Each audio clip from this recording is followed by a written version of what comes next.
বান্ধবীর আত্মীয়র বাসায় এসে তো আমি অবাক হয়ে গেলাম। কি লজ্জা, খুব আনইজি লাগছে। প্রথমবারের মতো উত্তরায় বেড়াতে আসা।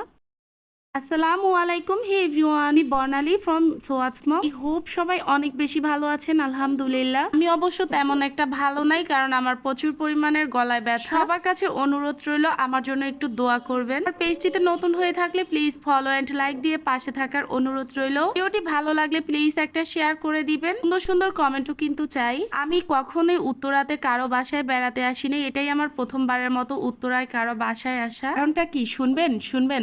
আসলে আমার কোনো আত্মীয়ই নাই উত্তরায়, তো বান্ধবীর উসিলাতে আসতে পারলাম প্রথমবারের মতো কারো বাসায়। লিফটে উঠে নিজেকে একটু ভিডিও করছিলাম, যাক মোটামুটি ভালোই লাগতেছে, খারাপ লাগে না। আচ্ছা, একটা কথা বলি, আমার ভিউয়ার্সদের মধ্যে কেউ কি আছেন যে উত্তরাতে থাকেন? মাঝে মধ্যে দাওয়াত দিলে কিন্তু আমি বেশি মাইন্ড করব না। বাসায় ঢোকা মাত্রই আমাদেরকে ওয়েলকাম ড্রিঙ্কস দিয়ে দিল। এই ভিডিওটার অর্ধেক ভয়েস কিন্তু আমি তখনই দিয়েছিলাম যখন আমার গলাটা মোটামুটি ঠিক ছিল, আর এখন আমার গলার অবস্থা খুব বেশি খারাপ হয়ে গিয়েছে।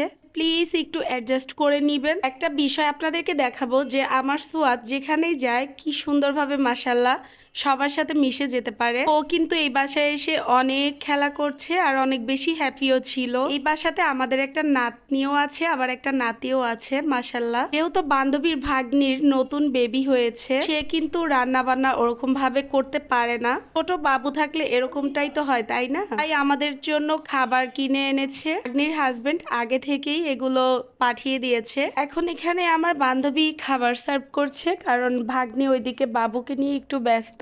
তো আমরা খাওয়া দাওয়া শেষ করে চলে গেলাম চা পর্বতে। যেহেতু আমার চায়ের প্রতি নেশা নেই, তো আমি চা খেতে চাচ্ছিলাম না। মানে সবাই একসাথে বসলে তো তারপরও একটু হলেও চেখে দেখতে হয়, তাই না? তাই আমি এক প্রকার বাধ্য হয়ে চাটা খেয়েছি, কিন্তু খেতে অনেক মজা।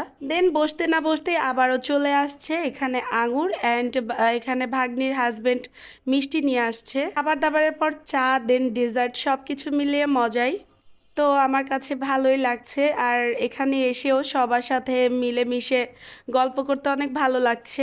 বাসার লোকজনের কথা আর কি বলবো, সবাই অনেক ভালো।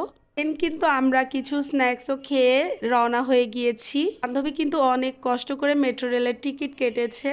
আমার মতো বোকাকে নিয়ে বান্ধবীর চলতে কষ্টই হয়েছে, তারপরও সে সবটা ম্যানেজ করে নেয়। রাতের বেলা আমার হাজবেন্ড আমাদের জন্য ডিনারে নিয়ে আসছে আস্ত একটা চিকেন গ্রিল। দিনটাও যেমন ভালো গিয়েছে, রাতটাও আলহামদুলিল্লাহ খেয়ে দিয়ে সবকিছু মিলিয়ে অনেক ভালো যাচ্ছে। তো আমরা সবাই এক প্লেটের মধ্যেই খেতে বসে গিয়েছি, বান্ধবী, আমি, আমার ছেলে অ্যান্ড আমার হাজবেন্ড। গ্রিলটা আমার বান্ধবী এখানে সার্ভ করছে, তাকেই দায়িত্ব দিয়ে দিয়েছি। আমার বান্ধবী যেমন অনেক বেশি ফ্রেন্ডলি, আমার হাজবেন্ডও তাকে অনেক বেশি সম্মান করে।